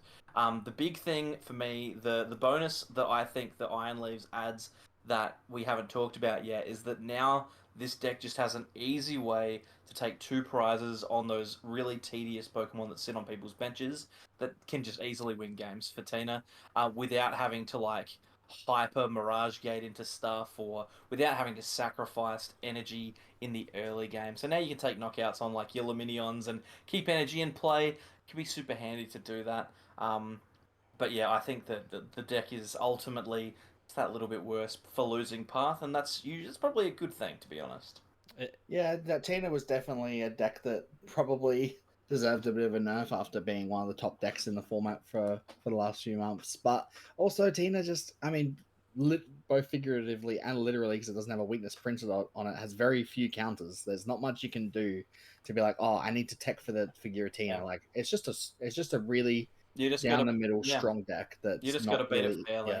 Yeah, there's not much you can do to beat it other than just hope to outplay / draw better than it. And now for better or worse, it's just a slightly fairer deck. It has a lot lower lows and slightly less high rolls as well. I think the other thing for Iron Leaves that it gives the deck is like sometimes you might have games with Giratina where like at least against stuff like Mew or Roaring Moon in the past, you might fall prey to only being able to get down one Giratina at a time and having it constantly get boss KO'd before you can evolve it, and then you can't really deal with big threats very easily. But Mew's rotated. Charizard can't knock out Giratina Vs before you've taken prize cards anyway. And Roaring Moon is also weak to grass. So like Iron Leaves helps solve that problem in a couple ways. So yeah, it's a good card, definitely. Yeah, and I can see it popping up in a lot of decks. There's also playing the emergency board as a one-off as well. So I think any Comfey deck is going to play that. So maybe that's an adaptation we see from Lost Tina decks moving forward, is a high count of emergency board and a lower count of jets, so that they can make way for the Temple of Sinnoh that the deck needs to maybe perform against the other decks using Mist Energy. Yeah, that's true. Although I will say that Jet, it doesn't sound like they synergize, but Jet Energy does still have pretty decent synergy with board, because even if you jet into the active and then retreat with the board, keeping their Jet Energy on your board is still always useful for Lost Impact. Well, future retreats if the board gets removed. But yeah, Lost Impact, and even does it? Can you move it with leaves, or is that only basic energy? Either way, it's still good to have energy on board. Yeah. I believe it's basic energy. It's probably just basics, but still good. But the other thing which Jet does that emergency board, like you can attach to a Giratina V and then you can get an Abyss Seeking and a switch at the same time, which is a great play that Giratina Vs certainly want to have access to still. But yeah, obviously like very fair changes to Lost Tina with this rotation, which is great because there's, out of the ways there is to lose a game, not being able to play cards is one of the worst ways. So being Roxanne Path out of a game and just losing a game because you don't get to draw the right card before your opponent wins with Lost Mine kind of always sucked. So I'm glad that strategy's, for the most part, out of the game. We get to move on to Snorlax Store. I almost dread clicking on it. That's right. You don't have to. We don't have to talk about this. There's literally no reason to. Although this one's kind of interesting. We'll make it. We'll make it brief for you, Mitch. I'll be honest, I clicked on this one a couple minutes ago just to read what some of these cards do. We won't talk about in too much detail, I'm sure, but there are a few funny cards in this deck that there I are think three that are I can worth think talking of. about. Yep. Firstly, they're playing the wrong Squavit. That's not the one that people play. No, but this one is a binder. Chiyu that does one less prize card, but discards one card instead. I've seen this a couple times. Nibble. It's definitely pretty cute. It's definitely a cuter Chiyu. The one that interests me most is the Noivern, and I've kind of had to click on the card here to remind myself what it did, but I didn't realize that we still had this effect in the format. Covert Flight for 70 damage. Is effectively flying Pikachu VMAX's attack, I believe, prevent all damage done to this Pokemon by attacks from basic Pokemon. Correct me if I'm wrong, but decks like Ancient Box, Moon. Iron Hands and stuff. Roaring Moon can blow it up with Frenzy Gouging. But that's why this list is Not with playing Mist two Energy. Mist Energies in it. Well, yes, that's true. Go. So this is a 1/1 line that you can put into play will just against some decks just immediately win the game, right? God, I'm so glad that Stall got more tools and is better because I want more people to play it. I think that I can honestly get behind this version better because there's counterplay, like there's Temple of Sinnoh, and this card's actually attacking and doing damage and taking prize cards. So like at least there's that. You've got you can do Iron Bundle Prime Catcher plays to get around cards like this, just like I mentioned before with like the Vulpix Jordan. So you can pull that off. I'm sure Royman would love to destroy a card that try and pull this crap on them. I know I would. But yes, some cool innovation. If nothing else, if the deck's at least changing a little bit to adapt, that's fine. I can get behind that a little bit. And even they're playing also a bit of a counter to Noivern, right? If unless it's low Noivern, which this deck probably can pull off if it needs to. Yeah, it's playing Penny, so yeah. Yeah, but eventually. Still, it is a win Connors to push out the way with Iron Bundle, and I'm just double checking what this Mantine does. It's basically the replacement for Echoing Horn, right? Because that rotated, so they're like, that's fine. We'll just pay an energy to do it anyway. Yeah, but at least it doesn't stop you from retreating while they pull off the Echoing Horn. So I'm okay with that. It's a 2-turn combo. It's definitely a weaker version of that effect. Yeah, I think it's also like in the realm where if they have to do it a little bit more fairly like this, then they're more victim to things like Iron Hands, where you can take 2 prizes on this, you can get up to that 150 mark and take 2 prizes on the Snorlax. If you can avoid Erica's Invitation and counter catcher for a couple turns, then you can actually pull off wins against this deck, which I think is for the better that it got even a little bit weaker, even though its matchups seem to have gotten better for it. So we'll move on from this because it makes too many of us too angry. So we'll get into Ancient Box, which is definitely the opposite of the previous deck because it makes a lot of us very happy because we love these mechanics. This is a cool deck with single prize attackers that's capable of half hitting or one-shotting other Pokemon in the format, which is really, really interesting. And there's extra draw and cool ways to gust and excellent consistency, and you can turn off Lost Box. This is the type of deck that I wish we had more of because it's so different to everything else that we've had for the last 5 years. It's so refreshing to have a single prize deck that's not I hope that the 2 cards that I need aren't on the top card, so I've lost zone one of them. You can actually play the game, and it's super, super fun. It's to discard ancient cards and deal lots of damage. Yeah, it's consistent. And it's not even necessarily linear like the Iron Hands one because you have the option of going into Flutter Mane to shut off other decks and do a little bit of spread damage. And if your opponent might have a better matchup against you, but they're burning through resources, you can even start saying, you know what, you might have the advantage in the matchup, but I think I've got the resource advantage. I'm going to pivot into trying to recycle Great Tusk and attacking with it every turn, winning on a resource war. So even especially because the deck plays through counter catcher just as a gust option. You're a 1 prize deck. Your opponent's going to take a knockout on you before you can knock out a big 2 prizer a lot of the time. So you have the benefit of being able to go after whatever Pokemon you want with your attacks. And Drum of Awakening is an excellent card to draw just a bonkers amount of cards per turn. even though it was losing against Iron Hands non-stop, I was enjoying myself the entire time drawing tons of cards. And I think that's the key, right? Even if you're losing, this deck is fun to play. It's like, there's so much that you can do, and you always feel like you've got a chance. You just gotta get the capsules at the right time. Yeah. I also don't even think this deck's probably that bad against Iron Hands, to be honest. I actually think it's probably pretty good against Iron Hands. I would like to see a Slitherwing in the deck. It's interesting because I think that Iron Hands is capable of getting into, like... Iron Hands will get 2 prizes before this deck gets close to getting a one-shot. And if Iron Hands is able to get enough KOs before the deck is capable of one-shotting in return, then it can quite easily win. I'll say this much, I played 4 to 6 games against one of my friends from Canberra with this particular deck, Keegan. So we played this deck with the Roaring Moon variant instead of the Koraidon, but still, it's a similar concept. Because Hands was so consistently setting up early, we were just absolutely decimating this deck. So it's one of those things that I'd like to see a little bit more testing of. But this has a much better chance of beating Iron Hands than like Lost Box does. So I'm happy to say that. Well, correct me if I'm wrong, but the Iron Crown is weak to Dark. Is that correct? Yep, correct. So you can just counter catch a kill crowns for the first couple turns if you really want to. Yeah, what I was thinking is if you just counter catch a killer crown early game, with 1 crown in the bin, at least the list we've been seeing recently, haven't been playing any Pokemon Recovery or anything. I'm pretty sure with even just 1 crown in the bin, it basically gatekeeps Iron Hands from being able to take 2 prizes on anything with an ancient booster energy. You're so right. You're so right, Jordan, and that's exactly what I thought.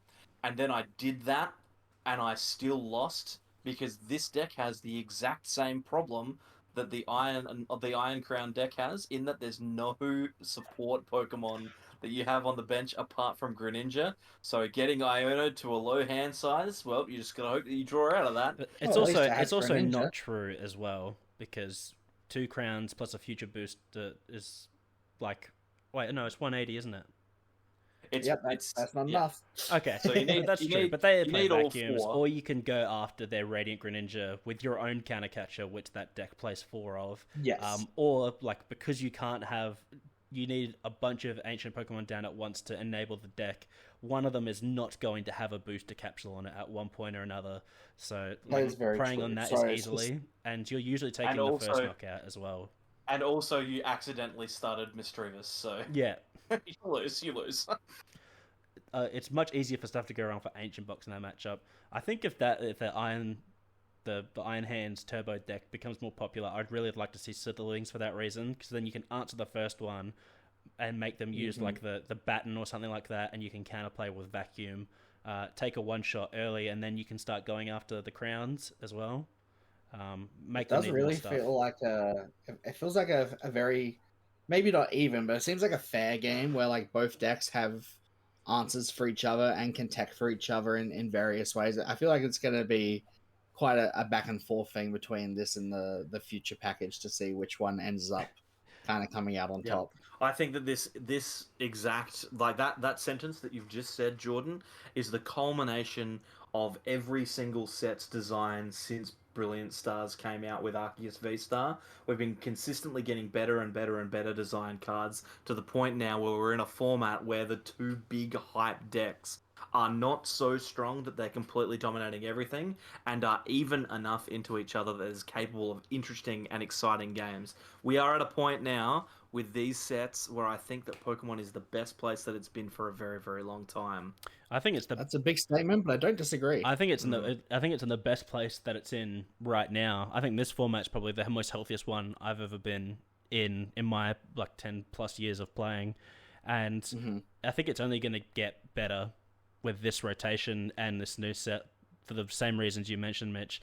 And I think it's funny that like both of these new decks that are being introduced in this set, they're both equally they're both doing really unfair things very differently. Yeah.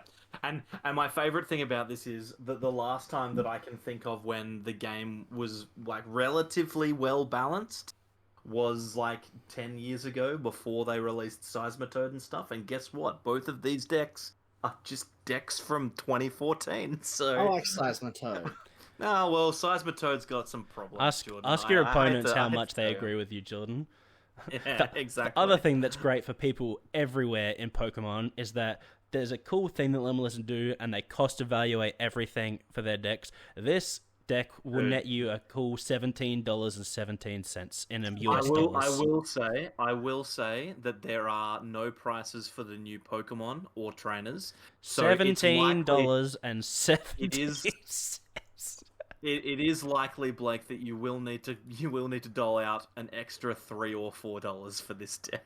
That's crazy. That's too far. I know, right? Like, I hate to say it, you might need to spend 21. Man, this is just a gambit to get us to buy more and more cardboard. This sucks. I'm out. Yeah, we're done. That's fine because you got half the deck in the pre-release kit anyway. No, I got the Miraidon one, so I don't get to play what I want anymore. Yeah, I have to play the future box. I guess you're just gonna have to play Iron Hands. I hope you had your Iron Hands already. Well, that's the worst bit, Jordan, is I only bought 2. So now I need 2 more. Yeah, I bought 2 full arts. I was like, that'll do me. I'm sure they won't power creep this card. Well, I tell you what, we're gonna move from discussion about the podcast to discussion about Mitch and Blake's Pokemon collections. I will buy you 4 normal ones if I can buy your 2 full arts. I don't think that's a good deal. I know it's not. I'm still coming out in front, even if I'm spending all the money. Oh man. All right, we're going to move on to a deck that I'm actually excited about, and is also cost-efficient, relatively speaking, Arceus Giratina. I'm glad we skipped over the other stall. God. It's just another copy. We'll largely skip over them unless they're tremendously different. Yeah. We'll just have a quick look at what the changes are. I mean, speaking of that, both the 6th and 7th place deck for this tournament was Arctina right next to each other. So, sorry. Yeah, Arctina. So I actually grabbed both lists up so we can kind of just do these 2 at the same time. I got the lower placed one for reference. Sure. So I've got both of them over, and they're pretty similar. Just a few tech differences, so we can just briefly touch on that. There's a few interesting like deviations. Like there's something that I've seen in every list, and it's like, I mean, actually one immediate difference is that there's a 4th Arceus V-Star, which is something that's not been the case for a long time in Arceus decks. It's usually been a 4/3. Mm-hmm. Plus your attacking suite and your barrel and your Squovit, and then your friends. But this is actually opted for the 4th one. Yeah, the good thing about Arceus now is that with Path not existing, yes, it is a little bit of a nerf to Arceus as well, because Arceus did like to abuse Path. Infamous Path enjoyer Arceus, yep. Could judge Path for days. But Path rotating is also a pretty big buff to Arceus. If you just get an Arceus V-Star turn 2, you're going to set up every single game. There's nothing that's going to stop you from doing that. Yeah, you don't have to draw cards. You just have Cypher Maniacs code breaking on lock all the time. Which is a card that neither of these lists are playing? Yeah. Well, because it's more focused on disruption and then just using efficient attackers into good matchups. Yep. Which is how Arceus has usually preferred to do it. I mean, there's not too many power cards that this deck would combo for, which is the main difference of it versus its counterparts, I think. It just wants to play good efficient attackers and try and make it harder for your opponents to answer backwards. Mm-hmm. Now, one thing I want to bring up, which is probably the most interesting thing to me about both of these lists, is the one we're looking at first plays 1 copy of Eri, and the other one's actually playing 2 Eri. So Eri is seeming like not just a stall card. It seems like it's just generically just a really strong card in the game. Yeah, well, I mean, we've played in formats, Jordan, where there's been supporter cards that allow you to look at your opponent's hand and discard cards, or even just discard them randomly, and they're always pretty good, and especially when you've got a deck like Arctina, where you're playing Judge and Iono quite frequently. Yep. This is the new Judge path. Yeah. It's Eri. If you can lock down your opponent for a turn, Eri is just a handy supporter that you can play to just make things that little bit more difficult. I also like that this is playing Counter Catcher, so the idea of Counter Catcher and then Eri to discard their switching cards is pretty hilarious. That's pretty gross. The best part is, like, because it's playing the 2 grabber in this list, you can look at the hand first and see if it's got targets for Eri before you commit your supporter for turn. You can look hate that makes sense. You can look at their hand and go, oh, well, this hand's too strong, but there's no item cards in here. I don't want them to have this boss. Let's send that to the bottom. Iono. You can look at their hand and see that it's 2 Pokemon and 2 trainer cards, and then you can delinquent them. Yep. Pretty good. Delinquent a similar effect for those of you who weren't around at the time of this card. But, like, it's great because, like, also, like, how good is Iono and Judge going to be when your opponent's got like a Pidgeot EX in play, and you're not playing Path, or they've got 2 barrels and a Squovit set up. Like, are you really going to disrupt their hand just by shuffling it or putting those cards to the bottom? They're just going to get it back if they really want to. So why not just discard some of the cards they wanted out of their hand? That's probably especially better. when, with the exception of Tool Ace Specs. Ace Specs are item cards. You can just get the Prime Catcher gone for the rest of the game with an Airy. That's the other hidden value of Airy is that with the aside of Maximum Belt and the Hero Cape and what's the other one? The double turbo. Yeah. Yep. So aside from half of them. But the ones that are actually good are item cards, apart from Maximum Belt, in my opinion. So Airy's going to get rid of, like, if you snipe a Prime Catcher out of your opponent's hand with Airy, you're going to be on cloud 9 the rest of the set. You could lose that set and go like, oh, but I did discard that Prime Catcher though, right? That was sick. Those are your priorities, I see. Yep. I will say, when it comes to Arctina, I think that in this tournament in particular, Arctina really benefited from an unknown format. So in my testing, Arctina does have some pretty glaring weaknesses now that Path doesn't exist. There are lots of decks that do have matchups into it, but that's a good thing. We want to make sure that everything is beatable. But I think that Arctina in particular is just one of those decks that I think as the format goes on, we'll likely see less and less of. And that's reflected in the tournament results from the local League Cups in Japan. Arctina just is not that. Yeah, it's already falling prevalent. off. There's way more Arc variant decks. So like Arc Vulpix and Arc Armarouge and these kinds of things are popping up, but Arctina doesn't really have this kind of the staying power that a top deck would need. Yeah, there's really a few like cherry-picked matchups that this deck is super good into that it was really expecting to see in this tournament, and it clearly hit those matchups, and that's why a couple of them made them into the top 16 and got deep enough into the tournament. It makes a lot of sense, but like even if Charizard's still the best deck, as the meta gets more diverse, this deck gets worse because you got less chance of hitting that Charizard matchup, or Charizard's figured out how to play the matchup more efficiently against you, and maybe it's not even that good anymore. They just know how to play it now. Yeah, and so I think that there's definitely some concerns for Arctina, but the best thing about it is that Arceus is by far the best V-Star that we have, and there's no way to stop it from using its V-Star power now that every deck can realistically play. Like, the only thing now that stops it is like the Misdreavus in the active, and that's about it. Or getting knocked out before it uses it, and that rarely happens. So Arctina, simple enough. We'll move on from it. We'll have a quick glance at this Lost Zone box that was in the top 8 and see if there's any noticeable differences here. This looks largely the same, apart from maybe a few count differences, so we'll move on from that one. Same Pokemon attacking lineup. We'll have a quick cheeky peek. This is a 3-2 barrel, 2 Charmeleon, and the TM evolution. And finally, that's pretty much the only thing that's and changed. finally, that Vitality Band. I actually was starting to go insane because I thought they would, even though I protested that Vitality Band was in like every list, but none of them had the Vitality Band so far. I'm finally glad that one of them is playing it at least.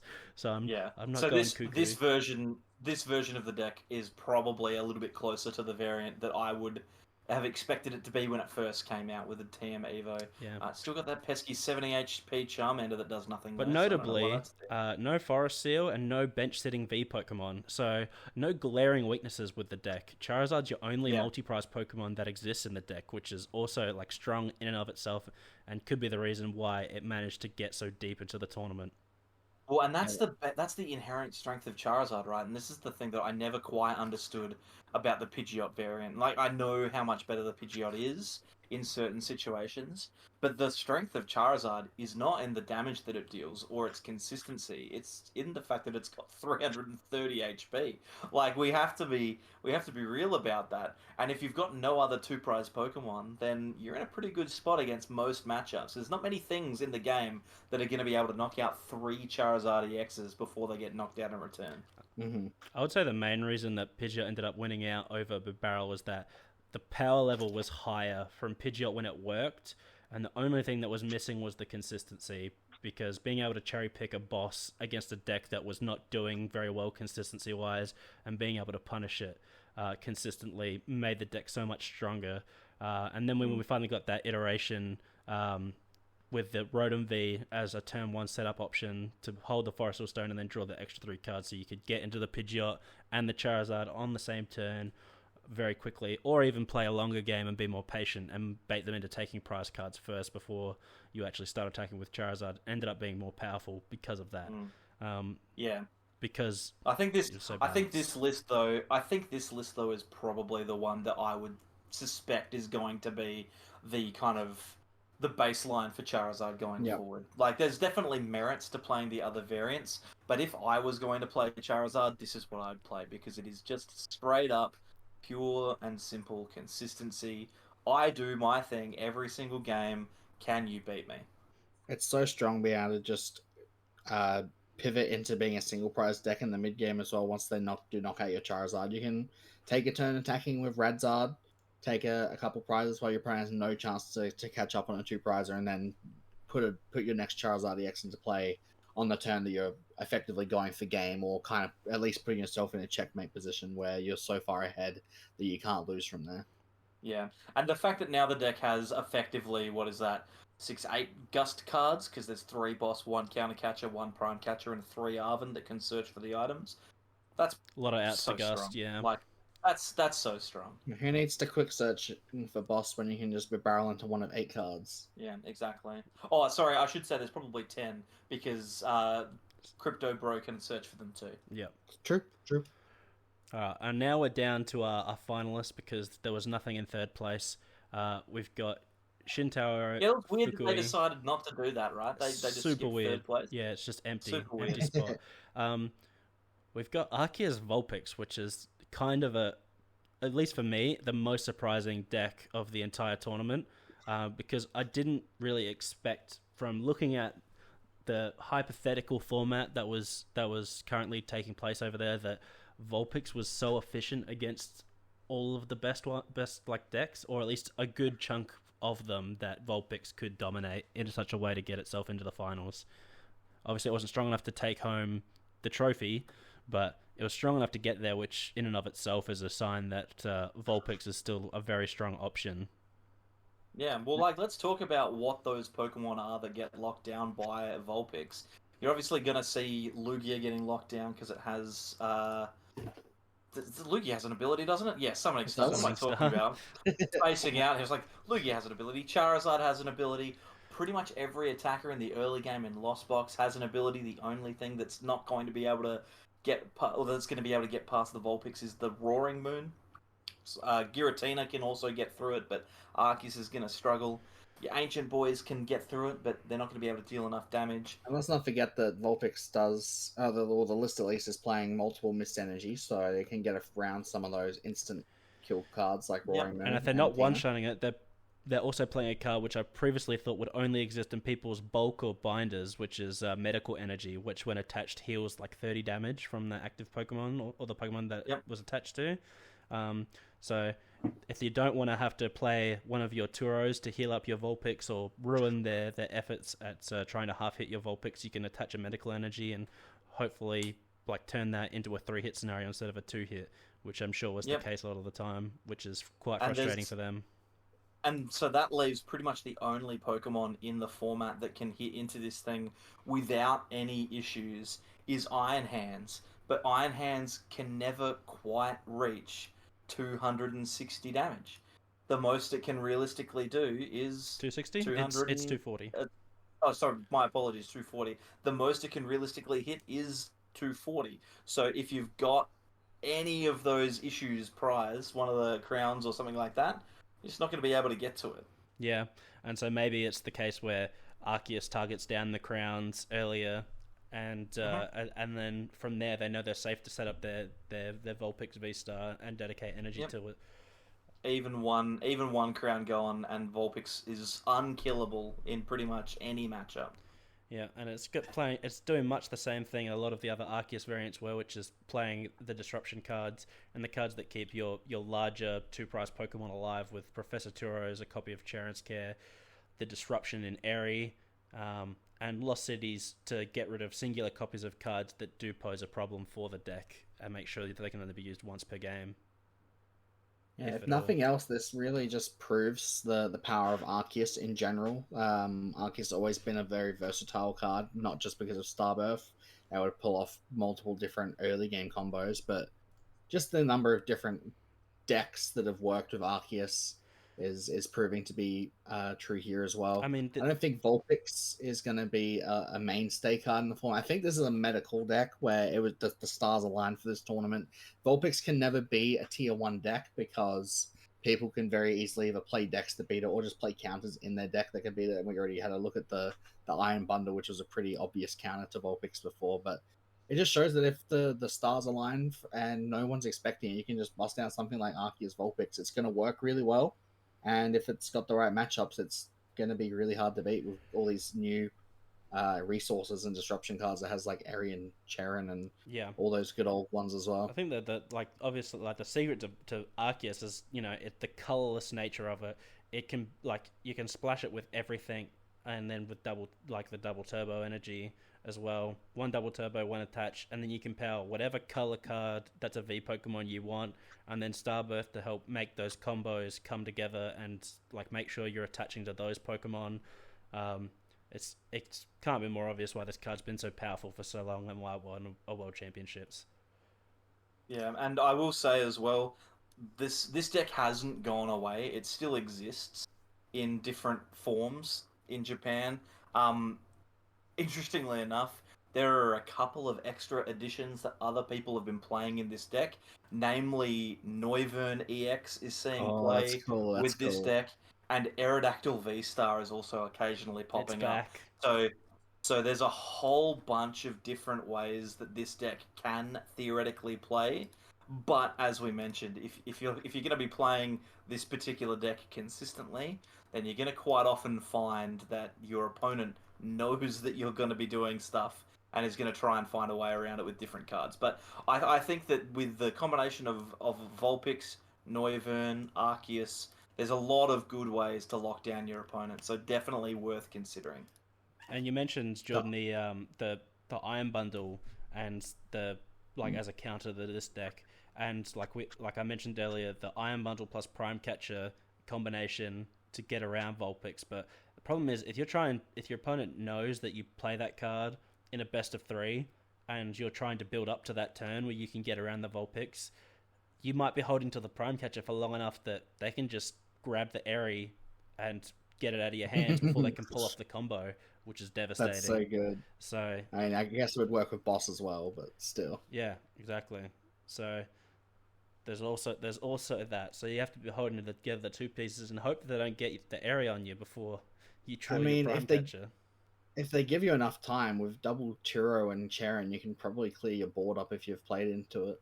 Yeah, and just has one Vulpix if it's the only win It's definitely a board state that could happen. But yeah, Arceus definitely looking like it's pretty good contender, at least at the beginning of this format. Unfortunately, just because we're in a new block now and we're moving away from Vs into EXs, I think Arceus eventually becomes less and less meta relevant. As it's not that Arceus itself is being power crept, but the support cards that are being. It's no longer getting new Vs and V stars to be able to accelerate to that provide ultimate strategies. In general, Vs are eventually going to be power crept and pushed out by EXs as more and more come out. So I think Arceus is eventually going to become less and less relevant just because we're not seeing new V cards. But for the time being, it seems like Arceus is continuing to find its way back into the format. Yeah, it's funny because at the current metagame at the moment, Arceus stocks have been falling off of a cliff seemingly with only random placements here and there from the Arceus slacking decks or the Arceus 1/1 Regigigas V-Star decks popping up, notably doing well in the Australia versus America money match as well, showing off the power of that deck. Sometimes just judge pathing and doing 180 is really powerful and not going down to regular one-shots for other basic Pokemon. But now, a new meta develops and maybe the meta shapes in such a way that the tools Arceus already has access to really suit that metagame, and then suddenly it can come right back just like this deck did. But it didn't win the whole thing. Something did take it down, and it might not have been the thing we were all expecting, and it did get a little bit of a power boost. and that was Lugia V-Star. The return of Luigi. If this was Luigi last set, it would have lost to Vulpix, but it's got a new toy to play with. Yep, it's got Chinchino. It's a stage 1 with the attack special round. For 2 colorless, it does 70 times the number of each special energy card attached to this Pokemon. I don't know why they called it special rounds. It would have been like a better name if it was just like gift wrapped for Luigi, or yeah, because this attack is only for use with Lugia specifically. Yeah, make it a rule box Pokemon only for use with Luigi. Luigi V-Star. It is also kind of cute, and I don't recommend doing this, but you can get Chinchino on straight to your bench with Summoning Star. You can grab 1 Chinchino and 1 Archeops if you desperately have to. If you need to donk and maybe maybe the tools aren't there for Luigi. I mean, there are definitely times when you're forced to go into single Archeops anyway. So if you also have a Chinchino in your bin, then it's a free Chinchino. Yeah, and the other thing that's interesting is that, you know, we've been talking about a lot of different A-specs, but one A-spec we didn't mention this entire time was Master Ball, which this deck is playing. For good reason. Well, Master Ball is just a baseline good card, but you'd never play it in anything other than this because you always want to use something that's better. It's a good card, but it's not a good spec. Well, yeah, but like Lugia has to play it because you've got no other way to find those. I mean, I think it can get away without it, but like it doesn't really need to. Like the deck is saying that I'm strong enough if I set up. I just need to make sure I set up, and that's a pretty big issue for the deck, historically at least. Is even when it had Professor Burnett before it's rotated here, which is why you're seeing something like the Jack over the Burnett. Yeah, we've lost Burnett, and also, I mean, we still have Snorlax, but we've lost the focus on basic attackers having to not only set up your Lugia V-Star, having to get your Archeopses in the discard pile, you also now need to evolve your Minchinos into Chinchino to get the most out of this deck, which is just another layer of inconsistency that's being added to it. Another layer of consistency being added to this deck is the fact that the Minchino has Call for Family, which is a fantastic effect, and you know, the deck plays Jet Energy and Gift Energy, so there's usually a pretty good upside to being able to declare this attack when you're going second. You either have a bad hand and you can chuck a gift on there, or you can jet and make it easier to get this thing into the active when maybe you can only get down 1 Luigi and your opponent's playing a deck that can knock out your only Lugia very easy. So you can get a second one and another Minchino or a Snorlax, and then you're ready to go next turn, assuming you can piece together Exodia, which is assembling somehow with this cooked mess of ball search to try and get 2 Archeops into your hand, and then declare either Serena or Ultra Ball to discard a couple of them and activate your Summoning Star. It's so funny seeing the return of Serena. It's just such a weird card to come back now. The card's simultaneously never been better or worse than it currently is, because there are like so few Vs for it to gust outside of like your Luminion and Rotom Vs, where it's actually going to come up. Rotom's on the decline as well. Yep, that's true. And so like its main use case is like, hey, this activates Archeops a bunch of times and is searchable with Luminion V. And also sometimes it can be used in place of Boss, which so we can afford to cut down on Boss, put this card in and make it a little bit more consistent for Archeops. The thing that I really like about the changes to Lugia from the last time that we saw it is that now it's just fair, right? Like this deck's just a fair, good deck. Yep. There's obviously a huge hurdle that you need to get over in the early game, but if you get over it and you're able to draw the cards that you need, then you've got a pretty good chance of winning. It's not impossible for your opponent to come back against you. You'll note that pretty much every card in this deck is going to get knocked out by an Iron Hands for 2 or 3 prizes. Like, there's definitely ways for your opponent to win, but once you're set up with Lugia, you can feel pretty confident that you're going to be able to at least get to your last couple of prizes before things go horribly wrong. Yeah. And that's something that I think is really, really good about this particular brand of Lugia as compared to the one that we had before. Because I think that the one that we had before, with all of our amazing rare Pokemon and all the random coloured energy and all that kind of stuff that was going on. Heat energy, hiding dark, and speed lightning. Exactly. Like... I don't disparage anyone for having played it, but it was very much a deck that I felt like anyone could just sit down and autopilot, and just as long as they knew which colors were the right colors to use, they could be successful. Whereas this deck's a little bit more fair. You've got to use resources sparingly. You've got to leave the right energy on the right Pokemon. You've got to keep energy so that Chinchino can take big knockouts. There's a little bit more skill involved, and it's also a little bit more fair. So I do like the way that Lugia has evolved, and like I wouldn't be opposed to playing this particular version in tournaments, because it's definitely got a lot of strength. Yeah. Yeah, and we were just talking about all those other wacky energy that Lugia used to play, but I actually think it's really cool how current Lugia lists, this one specifically at least, is playing, 4, 8, 12, 17 special energy, and they're all colorless energy. Like, we have so many cool different colorless energy, special energy effects right now. It might be the most we've ever had in one format. It probably is, honestly, and they've all got their own unique purposes. Even the bad ones, like therapeutic energy, find a use in this deck thanks to Snorlax. The only one that's not playing, I guess, is medical energy. Maybe we'll see that in the future league lists at some point. Maybe if that procced off of Primal Turbo, there would be a use case for it, and it would make its way. But unfortunately, with Lugia, when you're special summoning all your special energy, having attached from hand bonuses on your special energies just aren't going to do it a lot of the time. I mean, it doesn't stop them from playing 4 jet energy. Yeah, but that effect's really good, and it means you get to play energy and no switches. This is very true. And I think the other good thing about this version of the deck is, like we were saying, once you pass that first turn, all of your Pokemon and all of your energy can be sucked out of your deck really quickly. So in the late game with Lugia, you're going to be left with lots of Pokemon with gift energies on them, and pretty much only supporters left in your deck. Yeah, and only bosses and ball search that you haven't gotten to use yet because you already set up well.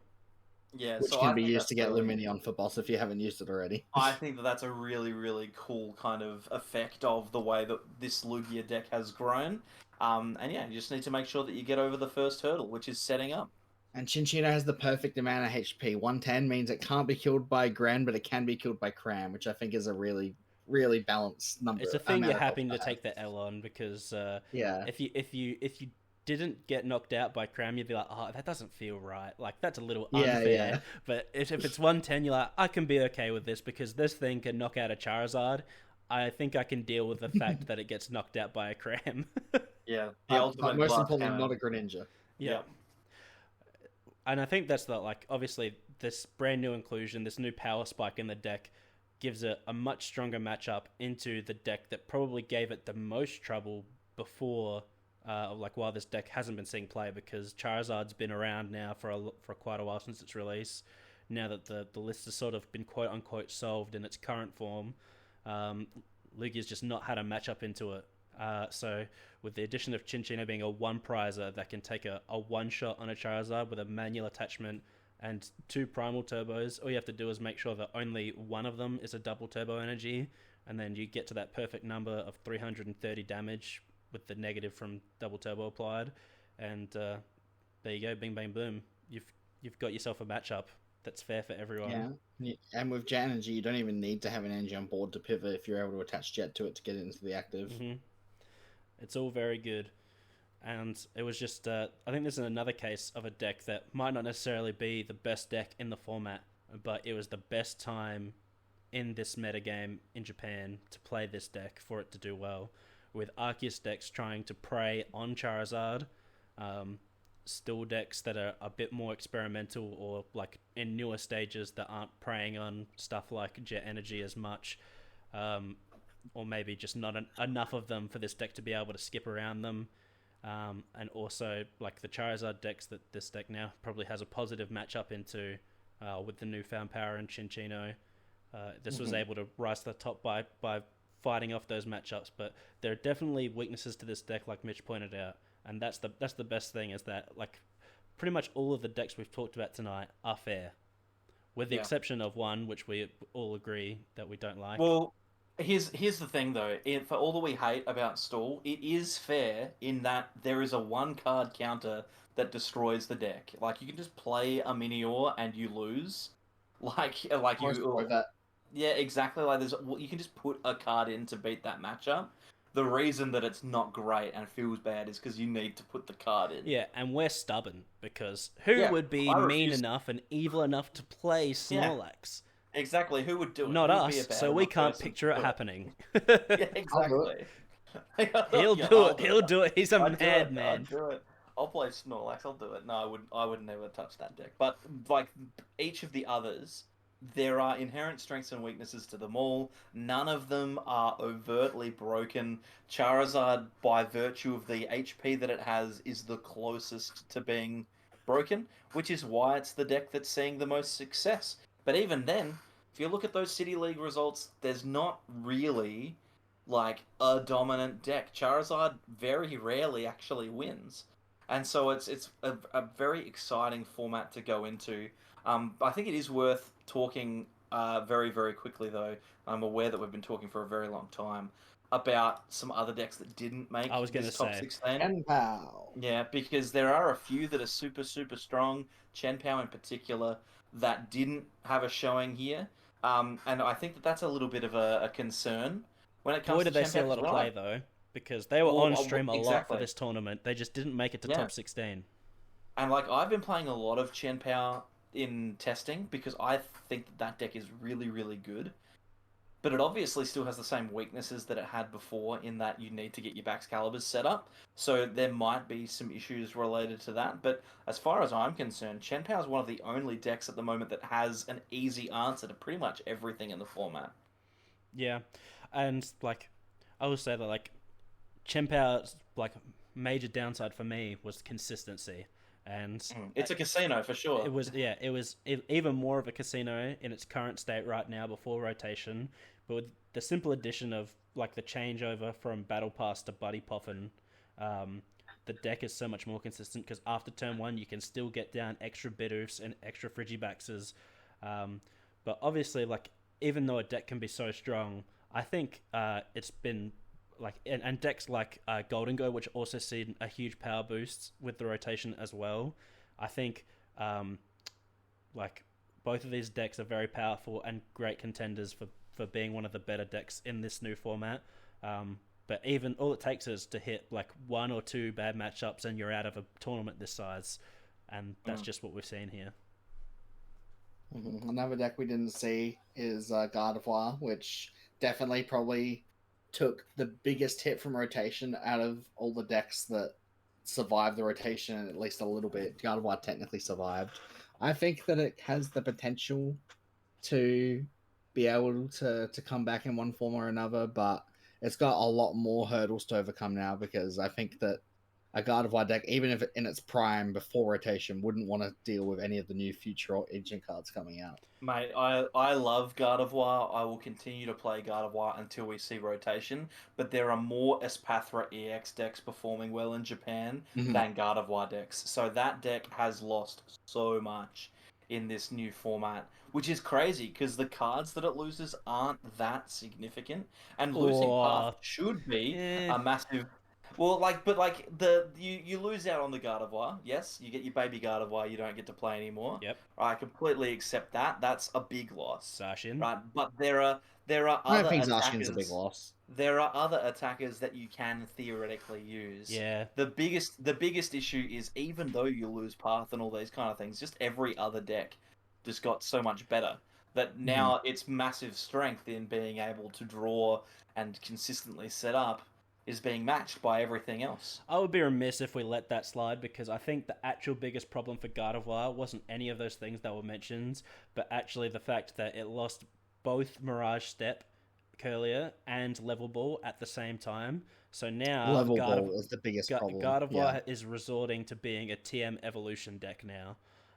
That's kind of tragic. Yeah, which is tragic. Before you could get down like a couple Roltzers, have one Mirage Step, and then you have access to 5 separate Gardevoir lines, so even if one gets knocked out, you can still refine 3 times and then evolve. And then there was a very clear line as to what you're building towards. But now there's not a very clear line as to what attacker you should be building towards because it doesn't make perfect sense without reversal energy, compatible attackers. Right now you're focusing on stuff like Screamtail and Drifloon with big tools to increase their energy, like their HP pool, to buff their attacks. But like Jordan mentioned, like mid-turn knockouts with vacuums and stuff like that are bound to hurt you, and the prominence of Iron Hands and the new powerful decks also hurt this new strategy as well more than anything else. It's like got nothing to build towards it, even though the engine is so ridiculously powerful and the ability of Gardevoir EX is so potent that it can power up anything that's just purple, like, efficiently. It's still not good enough just because it lost those few things that were so critical. Despite all of that, and I agree that Gardevoir in its current form is never going to be a top tier contender again, but I still think that Curlier is going to find its way into decks. Oh, yeah, no question. Well, yeah. Well, it's funny you mentioned that, because another deck that we haven't talked about is the straight Roaring Moon deck. And I've seen lists in Japan that are playing the Purloin and Lipard that have trade on it. So the effect is still really, really good. It's just that, you know... And the only reason they choose Lipard over Curlier is because it has 10 more HP and 1 less retreat. So it's literally just a little bit better, and now there's not a thing that evolves from it that it has a reason to be used over. So now they just use the little dark kitten instead. That is reasonable. Yep, and there's only really one more card that hasn't been spoken about, apart from our classic Espathra EX, which I mentioned before, which is Raging Bolt EX. It's not a great card in the format, but it's definitely a potential winner. Do lots of damage. I think we've spoken about that at length last week, so it's probably not worth going into too much more detail, but it's definitely out and about. I think the problem Raging Bolt falls into now is that Raging Bolt's in this awkward spot where it's in the uncanny valley of being like kind of like Goldengo, kind of like Chien-Pao, being sort of similar to both, but being less strong versions of either. Yeah, it's got Reshiram Zekrom like syndrome, right? It's got the exact same problem that this card had the last time it was printed. It's got the bigger number printed on it, but I can't see why it's not being played, and it's because it's just a little bit awkward. It's just got those little problems that you're gonna need to solve throughout a game that will be very difficult to deal with. It doesn't have any inherent strength over the other similar archetypes. It doesn't have anything it does particularly better than them, so there's no really real reason to try and make them work when we've already got similar archetypes that do the same thing but arguably better. Or easier at the very least.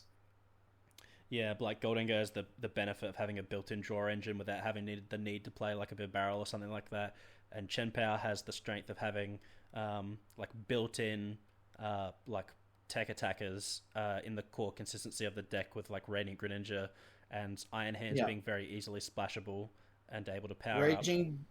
Raging Bolt, in order to stand out as its own deck, would need to have its own really good single prize attacker or at least that benefits from the engine that Raging Bolt uses. And right now, the best option we have is the new Koraidon or Slitherwings, which aren't bad by any stretch, but they're also not inspiring enough to make it stand out from its competitors. Mm-hmm. So that's why that's not standing out so much. People who like the deck are going to try and make it work, and they're going to like have varying amounts of success. Like, it's not like it's bad. There's just probably a better option. So it's not inherently bad. It's just a little bit worse than the alternative at the moment. At least that's what it seems like. I agree with that. Yeah, that's a pretty fair statement. But that's been our second episode of the Trainers Mail podcast. Sorry about the first one. Obviously, it was a bit experimental, the first one, and it's my first time editing, so there are a little bit of volume balance issues, but hopefully when this one comes out, you find that, but hopefully they've all been remedied, but we're still in the early stages here.